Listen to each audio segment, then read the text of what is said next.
Hello, everybody, and welcome back. I have another video today of Bishop Barron. Bishop Barron yesterday, went on to EWTN News and talked about the next pope. Did Bishop Barron say that he would be the next pope? Did he provide a prophetic insight into who the next pope might be? That's some of the things that I want to look at in this video. So I kind of briefly scanned this video, and he talks about some very interesting things. For example, the host brings up some of the Trump stuff that has happened recently. So Bishop Barron provides an answer to that. Also, interestingly, Bishop Barron has been actually promoted by President Trump to fulfill a specific role on religious freedom. So he will talk about that as well. And then they get into some of the kind of cardinals and candidates of who the next pope might be. Will it be Bishop Barron? One of the things that was really striking, and we'll get into this, is how Bishop Barron views the nature of the pope. He has a unique spin and take on what the pope should actually be doing and how the pope should actually be doing and fulfilling his role. All right, so let's go ahead and watch this. I mean, we just got to start with this. Look at this man's physique. Are you not seeing first? We got the new frames going on. That's something else. And it's also obvious that he's lost probably like 25, 30 pounds. He's probably been hitting the gym. It's looking pretty good. I don't know if you noticed that or not. All right, let's go. What comes first when it comes to the Pope is the declaration of Jesus risen from the dead. Nobody picked Bergoglio. Nobody. He would be continuity with Francis for sure, I think. I think he'd be a steady hand. You know, he's an ultimate Vatican insider. You know, I would say this, I wouldn't entirely mind a quiet papacy. Very sneaky smart. Like you discover, boy, this guy knows a lot about a lot of things. Is it time for an African pope? Why not? I think to put the stress on the spiritual, on the evangelical, on the declaration of Jesus, that's what matters. Welcome to this interview with Bishop Barron, being hosted here on EWTN, but also on Word on Fire. Bishop, great to see you again. Oh, always good to be with you. How does it feel to be back in Rome under these circumstances? Well, it's always good coming to Rome. I've been here many times, and you know, I always enjoy it. These are odd circumstances in a way. This interregnum, the sede vacante, is always kind of an unsettled time for the church. We're all a bit on pins and needles, I suppose, on tenterhooks. So, but it's always good to be here in Rome, and it's an exciting time, and you know, lots going on. So good to be here. I've been saying to people too, it feels like a little bit of a mix of emotions with the sadness and the sorrow of the past scene, the anticipation of what's to come, what could be. It's a mix of everything, isn't it? It is, yeah. And of course, the last two, you know, you had one is a funeral without a conclave, the other one a conclave without a funeral, and so we're kind of back to a normal. We have a funeral then a conclave is more the usual procedure. But right, that it stirs up a mix of feelings. And I tried to get to the grave of Pope Francis yesterday, and we just drove past. Line too long. Too long, yeah. So I'll try to get there at some point this week. But that's a beautiful tribute, you know, to him. Now I have to point out to people who are watching that you did get a bit of sun. I did. It wasn't the Bahamas or anywhere you were. It was the Rose Garden. It was indeed, yeah, with President Trump, and we had the inauguration of this Commission on Religious Liberty, and I was sitting with many others in the Rose Garden for about 3 hours in the hot sun. So maybe you see some effects of that. Yeah. My Irish skin doesn't do well in the hot sun. That's the same. We don't take well to the sun. No. And this commission now that's been set up by the administration, what's the aim of it, or what do you hope to see come out of it? Well, I got the invitation, you know, from the White House to be part of a commission on religious liberty. And it's a major issue in our country. And for the bishops of America, for the past maybe 25 years, it's been a premier issue for us, guaranteeing, you know, the religious liberty, which is part of our Constitution, the First Amendment, but also very important to the church. Could it put you in a difficult position, Bishop, being appointed by the president on a government-established commission? You know, would it make it difficult for you in the future to call out the government in places where it's wrong in the church, or knowledge gaps or things like that? I don't think so. I mean, as I say, to be a Catholic voice around that table is very important. If it ever reached a point where I felt, you know, I would have to compromise something of my own, you know, beliefs, I'd resign from it, you know. So, no, I don't feel any obligation to say, now I'm completely endorsing everything the Trump administration stands for. I just want to be a voice on this issue around the table. The AI image that has been going viral, which was tweeted first by President Donald Trump on Truth Social, but then also shared by the official White House Twitter account, or an X, of President Donald Trump as the new pope. Right. What did you think when you saw that? Look, I think it was a bad joke. I think it was kind of a sophomoric attempt at humor. I don't think at all it represents some, disdain for the Catholic Church or some attack on the Catholic Church. President Trump has signaled in all sorts of ways his support for and affection for the Catholic Church. I think it was a bad joke that obviously landed very poorly and was seen as offensive by a lot of Catholics. And I wish he hadn't done it. All right, I do want to speak into that really quick. I think that Bishop Barron is being a little political here, to be honest. I think that, and I understand why he would be, but I think when you reflect upon the AI generated image of what Donald Trump actually posted, I'll say it like this. It's one thing if a sophomore in high school or even a sophomore in college were to post something like that. It's an entirely other thing if the president of a world leading nation does it. And so I think there are levels to this. The higher you go up, even the Bible talks about this, the higher that you go up, the more that is required of you. And so Bishop Barron says that this doesn't necessarily signal that Trump is against the Catholic Church in any way.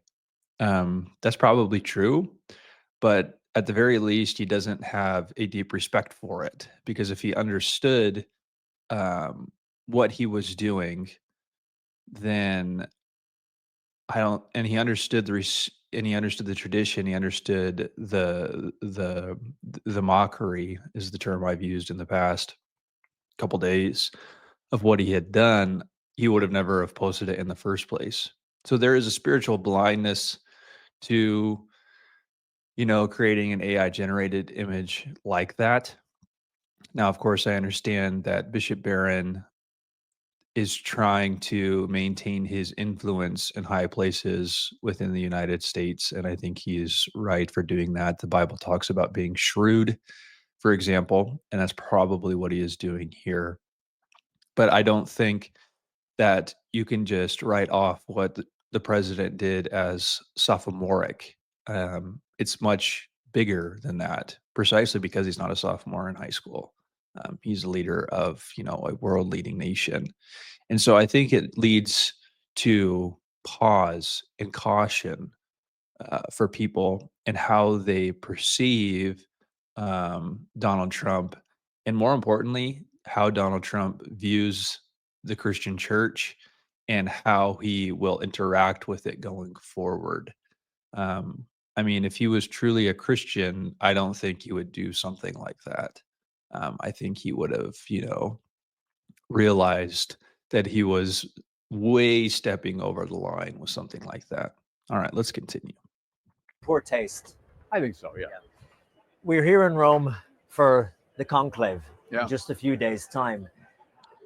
How important and significant is a time like this, not only in the history of the church, but in this moment for the entire world as well? I think it's always important. I mean, the Pope, say what you want, the Pope is the most visible and I think important religious leader in the world. And so it's important not just for the 1.4 billion Catholics, but I think really for everyone around the world. The Pope plays a very important role politically, culturally. Obviously, he gets the attention of the world. Look at this place right now. So sure, I think appropriately the whole world comes to attention. I always think, the Lord's command to preach to all nations. Peter, the first Pope, comes here precisely because he knew this was the center of civilization.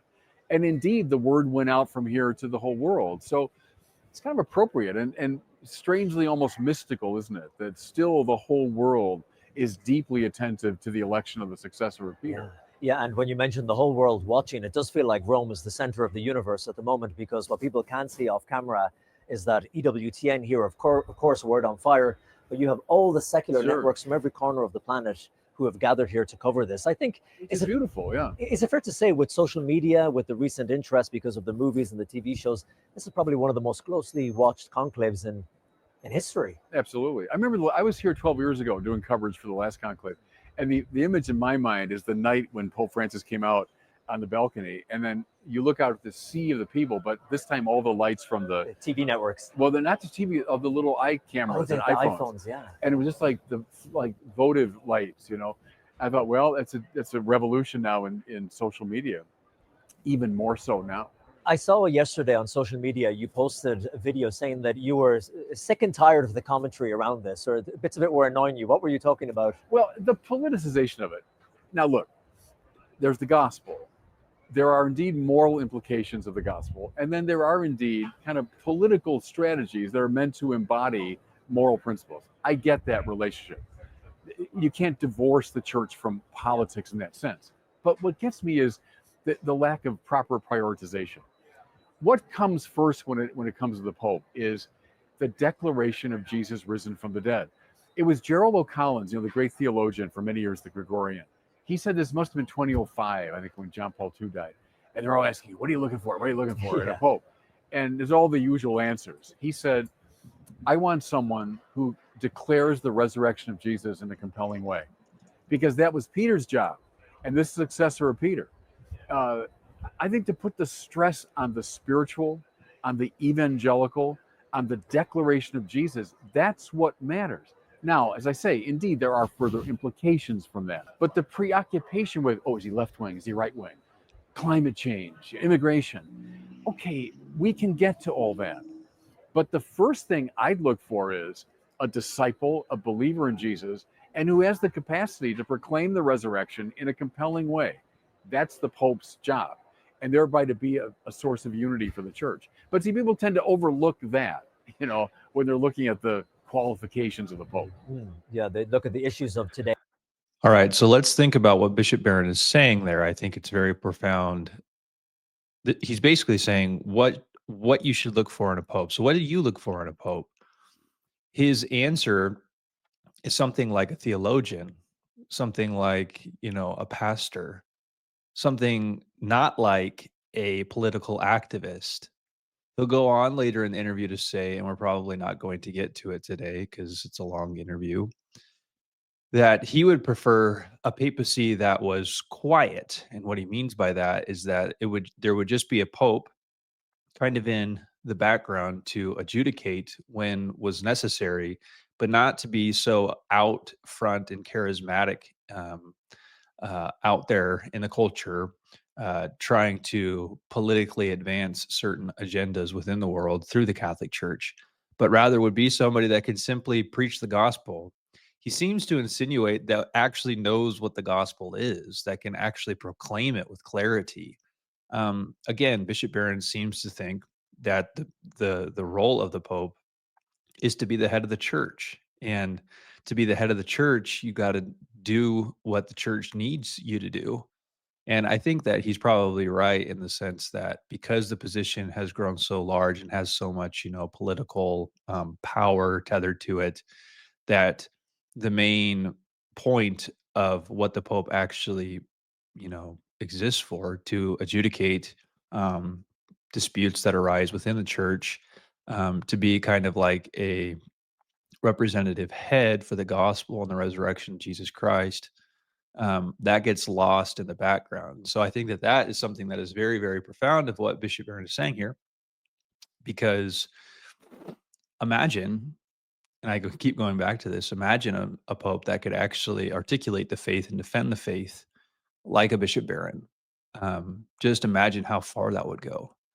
I mean, when you think about it, and just my, year or so on this YouTube channel, what I've noticed is that lots of people don't have a lot of respect for the Pope, but lots of people have a lot of respect for Bishop Barron, and I'm hundreds of thousands of people. And I think it's because sound theology, the ability to articulate an argument for Christianity gains you a lot of respect in a culture that has lots of ideas and lots of worldviews, at the table. And so it's somebody like that that the church needs. And I would fully agree with Bishop Barron that it needs to be somebody like that. I'm not so sure if it can be somebody that's kind of behind the scenes, as Bishop Barron is stating here. I think it's kind of hard to kind of climb the ladder of anything in this world by being a person that's not necessarily charismatic, or is more an idea person rather than a political figure. Socrates' dream of the philosopher being the leader of everything. I mean, it's good in theory, but I just don't think it works in the modern pragmatic world that we find ourselves in. But I think it's a proper check and balance system that needs to be in place. So probably a pope like that would be good. Um, Somebody a little bit more influential in the intellectual world, at least from my vantage point. It seemed like Pope Francis was all about the poor and the disadvantaged, which of course is very, let's say social justice and mercy and those types of things, which of course is part and parcel to being, a representative of the Christian church.